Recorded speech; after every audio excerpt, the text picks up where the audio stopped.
ಬಳ್ಳಾರಿಯ ಬಿಮ್ಸ್ನಲ್ಲಾದಂತಹ ಬಾಣಂತಿಯರ ಸರಣಿ ಸಾವೇನಿದೆ ಇದಕ್ಕೆ ಸಂಬಂಧಪಟ್ಟ ಹಾಗೆ ಸರ್ಕಾರ ಎಚ್ಚೆತ್ತುಕೊಂಡಿತ್ತು. ಅದಾದ್ಮೇಲೆ ಇವತ್ತು ಸಿಎಂ ಮಹತ್ವದ ಘೋಷಣೆಯೊಂದನ್ನು ಮಾಡಿದ್ದಾರೆ.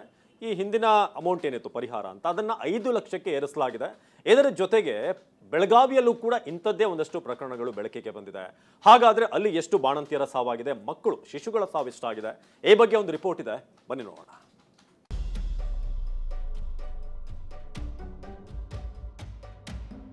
ಬಳ್ಳಾರಿ ಮೃತ ಬಾಣಂತಿಯರ ಕುಟುಂಬಕ್ಕೆ 5 ಲಕ್ಷ ಪರಿಹಾರ.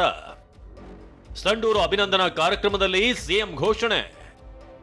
ಬಳ್ಳಾರಿಯಲ್ಲಿ ಬಾಣಂತಿಯರ ಸರಣಿ ಸಾವು ಪ್ರಕರಣ ರಾಜ್ಯಾದ್ಯಂತ ಸದ್ದು ಮಾಡಿದೆ. 6 ಬಾಣಂತಿಯರ ಸಾವನ್ನೇ ಅಸ್ತ್ರ ಮಾಡಿಕೊಂಡಿರುವ ಬಿಜೆಪಿ ಜೆಡಿಎಸ್ ಸರ್ಕಾರದ ವಿರುದ್ಧ ಮುಗಿಬಿದ್ದಿವೆ. ಈ ನಡುವೆ ಮೃತ ಬಾಣಂತಿಯರ ಕುಟುಂಬಕ್ಕೆ ಸಿಎಂ ಸಿದ್ದರಾಮಯ್ಯ ಪರಿಹಾರ ಘೋಷಣೆ ಮಾಡಿದ್ದಾರೆ. ಸಂಡೂರಿನಲ್ಲಿ ನಡೆದ ಅಭಿನಂದನಾ ಸಮಾರಂಭದಲ್ಲಿ ಮೃತ ಬಾಣಂತಿಯರ ಕುಟುಂಬಕ್ಕೆ 5 ಲಕ್ಷ ರೂಪಾಯಿ ಪರಿಹಾರ ಘೋಷಣೆ ಮಾಡಿದ್ದಾರೆ. ಕಳಪೆ ಔಷಧ ಕೊಟ್ಟದ್ರಿಂದ ಸಾವನ್ನಪ್ಪಿದ್ದಾರೆ ಅಂತೇಳಿ ಮೇಲ್ನೋಟಕ್ಕೆ ಗೊತ್ತಾಗ್ತಾ ಇದೆ. ಅದಕ್ಕೆ ನಾನು 2 ಲಕ್ಷ ರೂಪಾಯಿಗಳನ್ನು ಕೊಡ್ತೇನೆ ಅಂತೇಳಿ ಸತ್ತವರ ಕುಟುಂಬಗಳಿಗೆ 2 ಲಕ್ಷ ರೂಪಾಯಿ ಕೊಡ್ತೇನೆ ಅಂತ ಹೇಳಿದ್ದೆ. ನಾನು ಇವತ್ತು ಹೇಳ್ತಾ ಇದ್ದೀನಿ, ಇನ್ನೂ ಹೆಚ್ಚು ಬೇಕು ಅಂತೇಳಿ ಅವರ ವಾರಸುದಾರರು ಕೇಳ್ತಾ ಇರೋದ್ರಿಂದ 5 ಲಕ್ಷ ರೂಪಾಯಿಗಳನ್ನ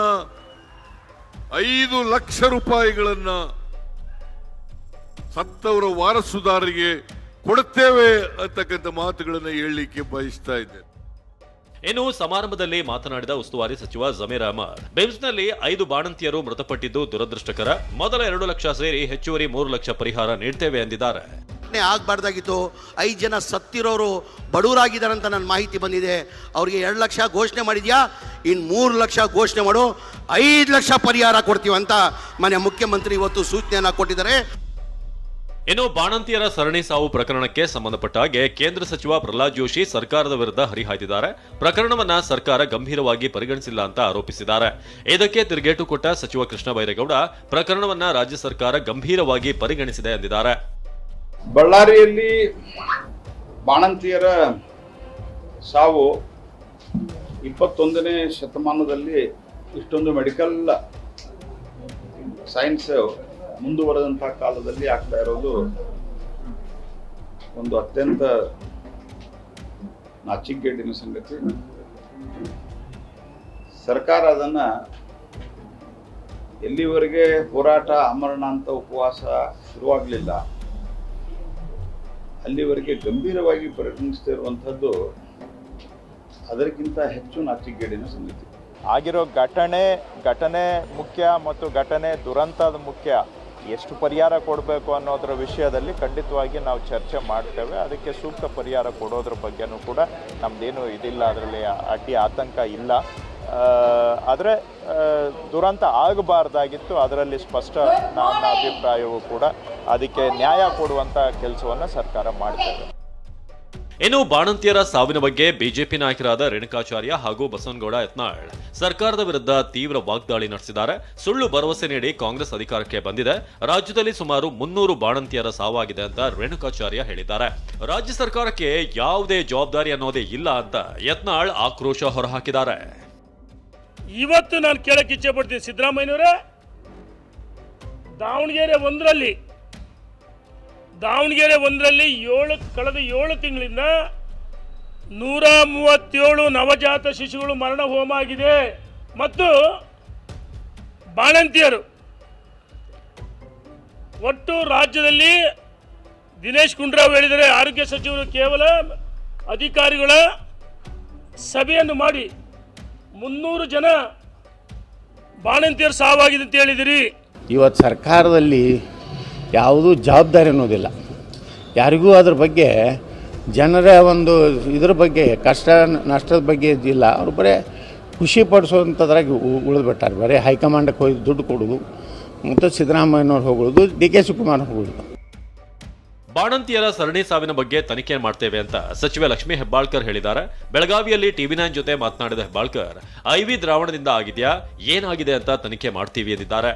ಮೊನ್ನೆ ನಡೆದಂತ ಕ್ಯಾಬಿನೆಟ್ ಮೀಟಿಂಗ್ನಲ್ಲಿ ನಾವು ಸಂಪೂರ್ಣವಾಗಿ ಕರ್ನಾಟಕದಲ್ಲಿ ಎಷ್ಟು ಕಳೆದ 3 ತಿಂಗಳಲ್ಲಿ ಎಷ್ಟು ಬಾಣಂತಿಯರ ಇದಾಗಿದೆ, ಗರ್ಭಿಣಿಯರದಾಗಿರ್ಬೋದು ಅಥವಾ ಮಕ್ಕಳದ್ದು ಏನ್ ಪ್ರಮಾಣ ಅನ್ನೋದನ್ನ ನಾವು ಕಲೆಕ್ಟ್ ಮಾಡ್ತಾ ಇದ್ದೀವಿ. ಏನ್ ಕಾರಣ ಅನ್ನೋದನ್ನ ಕೂಡ ಸ್ಟಡಿ ಮಾಡ್ತಾ ಇದ್ದೀವಿ. ಬಳ್ಳಾರಿಯಲ್ಲಿ ನಡೆದಂತ ಘಟನೆ ಯಾವ ಕಾರಣದಿಂದ ಆಗಿದೆ ಅನ್ನೋದು ಕಳಪೆ ಗುಣಮಟ್ಟದ ಒಂದು ಔಷಧಿಯಿಂದ ಈಗಾಗಲೇ ನಾವು ಕಪ್ಪು ಪಟ್ಟಿಗೆ ಆ ಒಂದು ಕಂಪನಿಯನ್ನ ಸೇರಿಸಿದ್ದೀವಿ ಮತ್ತು ಇನ್ವೆಸ್ಟಿಗೇಷನ್ ನಡೀತಾ ಇದೆ. ಬಳ್ಳಾರಿ ಅಷ್ಟೇ ಅಲ್ಲ, ಬೆಳಗಾವಿಯಲ್ಲೂ ಬಾಣಂತಿಯರ ಮರಣ ಮೃದಂಗ. ರಕ್ತಸ್ರಾವ, ವೈದ್ಯರ ನಿರ್ಲಕ್ಷ್ಯ. ಕಳೆದ 6 ತಿಂಗಳಲ್ಲಿ 29 ಬಾಣಂತಿಯರು ಬಲಿ. ಇನ್ನು ಕುಂದಾನಗರಿ ಬೆಳಗಾವಿಯಲ್ಲೂ ಬಾಣಂತಿಯರ ಮರಣ ಮೃದಂಗ ಮುಂದುವರಿತಿದೆ. 6 ತಿಂಗಳಲ್ಲಿ 29 ಬಾಣಂತಿಯರು ಸಾವಿನ ಮನೆ ಸೇರಿದ್ದಾರೆ. ಸೂಕ್ತ ಚಿಕಿತ್ಸೆ ಸಿಗದೆ ರಕ್ತಸ್ರಾವವಾಗಿ ವೈದ್ಯರ ನಿರ್ಲಕ್ಷ್ಯದಿಂದ ಹೀಗೆ 10 ಹಲವು ಕಾರಣಗಳಿಂದ ಆಸ್ಪತ್ರೆಯಲ್ಲಿ ಬಾಣಂತಿಯರು ಬಲಿಯಾಗಿದ್ದಾರೆ. ಏಪ್ರಿಲ್ ತಿಂಗಳಿಂದಲೇ ಆಸ್ಪತ್ರೆಗಳಿಗೆ IV ಗ್ಲೂಕೋಸ್ ಸಪ್ಲೈ ಮಾಡಲಾಗಿದೆ. ಬಾಣಂತಿಯರಷ್ಟೇ ಅಲ್ಲ, ಸಾಲು ಶಿಶುಗಳ ಮರಣ ಮೃದಂಗವೇ ನಡೆದಿದೆ. ಕಳೆದ 6 ತಿಂಗಳಲ್ಲಿ ಬರೋಬ್ಬರಿ 322 ಶಿಶುಗಳು ಸಾವನ್ನಪ್ಪಿವೆ. ಪ್ರತಿ ತಿಂಗಳು 45ರಿಂದ 52 ಸರಾಸರಿಯಲ್ಲಿ ಶಿಶುಗಳ ಮಾರಣ ಹೋಮವಾಗಿದೆ. ಈ ಒಂದು ವರ್ಷದ ಅವಧಿಯಲ್ಲಿ ಎಷ್ಟು ತಾಯಂದಿರ ಮರಣ ಆಗಿದೆ ಮತ್ತು ಎಷ್ಟು ಮಕ್ಕಳ ಮರಣ ಆಗಿರುವಂಥದ್ದು ಸರ್? ಸುಮಾರು ಏಪ್ರಿಲ್ದಿಂದ ಅಕ್ಟೋಬರ್ವರೆಗೂ 29 ತಾಯಿ ಮರಣಗಳಾಗಿದ್ದವು. ಕೆಲವೊಂದಿಷ್ಟೆಲ್ಲ PPH ಅಂದರೆ ರಕ್ತಸ್ರಾವ, ಡೆಲಿವರಿ ಆದಮೇಲೆ ರಕ್ತಸ್ರಾವದಿಂದ ಡೆಲಿವರಿ ಆದಮೇಲೆ ಕೆಲವೊಂದಿಷ್ಟು ಅಂಥವು ಡೆತ್ಗಳು ಭಾಳ. ಬಿಜೆಪಿ ಶಾಸಕ ಯತ್ನಾಳ್ ರಾಜ್ಯ ಸರ್ಕಾರದ ವಿರುದ್ಧ ಕೆಂಡ ಕಾರಿದ್ದಾರೆ. ಪೌಷ್ಟಿಕ ಆಹಾರದಲ್ಲಿ ಭ್ರಷ್ಟಾಚಾರವಾಗಿದೆ, ಅದನ್ನ ಸಚಿವೆ ಹೆಬ್ಬಾಳ್ಕರ್ ಬಹಿರಂಗಪಡಿಸಬೇಕು ಅಂತ ಆಗ್ರಹಿಸಿದ್ದಾರೆ. ಇದಕ್ಕೆ ತಿರುಗೇಟು ಕೊಟ್ಟ ಲಕ್ಷ್ಮೀ ಹೆಬ್ಬಾಳ್ಕರ್ ಸದನದಲ್ಲಿ 10 ಬಾರಿ ಚರ್ಚೆ ಆಗಿದೆ, ನಾವೇನು ಹೊಸದು ಮಾಡಿಲ್ಲ, ಬಿಜೆಪಿ ಅವಧಿಯಲ್ಲೂ ಈ ರೀತಿ ಆಗಿದೆ ಎಂದಿದ್ದಾರೆ. ಇಂಥದ್ದು ಮದ್ರಾಸ್ ಚೆನ್ನೈದೊಂದು ಕಂಪನಿ ಇದೆ, ಅದು ಏನೂ ಇಲ್ಲೇ ಇಲ್ಲ ಅದರೊಳಗೆ ಪೌಷ್ಟಿಕ ಆಹಾರ. ಇದು ಅಂತೂ ಭಾಳ ದಿವಸದ ದೊಡ್ಡ ಹಗರಣ ಇದೆ. ಅದನ್ನೇ ನಮ್ಮ ಲಕ್ಷ್ಮೀ ಅಕ್ಕ ಅವರು ಮುಂದುವರ್ಸ್ಕೊಂಡು ಬಂದಾರೆ. ನಾನು ಕೇಳ್ತೀನಿ, ನೀವು ಯಾವ ಕಂಪ್ನಿಗೆ ಇದನ್ನು ಪೌಷ್ಟಿಕ ಆಹಾರದ ಟೆಂಡರ್ ಕೊಟ್ಟಿದ್ರಿ, ಏನದ್ರ ದರ, ಎಷ್ಟು ಇದರಲ್ಲಿ ಭ್ರಷ್ಟಾಚಾರ ನಡೆದ ಅನ್ನೋದು ಬಹಿರಂಗಪಡಿಸ್ಬೇಕು. ಸದನದಲ್ಲಿ ಒಂದು 10 ಸಾರಿ ಚರ್ಚೆನೂ ಆಗಿದೆ, ಸದನದಲ್ಲಿ ಪ್ರಶ್ನೆನೂ ಆಗಿದೆ. ಯಾವುದೇ ರೀತಿಯಾದಂಥ ಹೊಸ ಇದಕ್ಕೆ ನಾವೇನು ಕೈ ಹಾಕಿಲ್ಲ. ಏನು ಸುಪ್ರೀಂ ಕೋರ್ಟ್ನ ನಿರ್ದೇಶನ ಏನಿದೆ ಆ ನಿರ್ದೇಶನದ ಪ್ರಕಾರ ನಾವು ಈ ಕೆಲಸವನ್ನ ಮಾಡ್ತಾ ಇದ್ದೀವಿ. ಮಾಜಿ ಶಾಸಕ ರೇಣುಕಾಚಾರ್ಯ ಗಂಭೀರ ಆರೋಪ ಮಾಡಿದ್ದು, ದಾವಣಗೆರೆಯಲ್ಲಿ 7 ತಿಂಗಳಲ್ಲಿ 135 ಶಿಶುಗಳು ಸಾವನ್ನಪ್ಪಿವೆ ಎಂದಿದ್ದಾರೆ.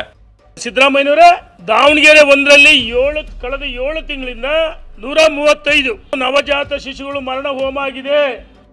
ಅದೇನೇ ಹೇಳಿ, ರಾಜ್ಯದಲ್ಲಿ ಒಂದಾದ ಮೇಲೊಂದರಂತೆ ಬಾಣಂತಿಯರ ಸಾವು ಪ್ರಕರಣಗಳು ಬೆಳಕಿಗೆ ಬರುತ್ತಲೇ ಇವೆ. ಏನಾದರೂ ರಾಜ್ಯ ಆರೋಗ್ಯ ಇಲಾಖೆ, ಮಹಿಳಾ ಮತ್ತು ಮಕ್ಕಳ ಕಲ್ಯಾಣ ಇಲಾಖೆ ಎಚ್ಚೆತ್ತುಕೊಳ್ಬೇಕಿದೆ. Bureau report, TV9.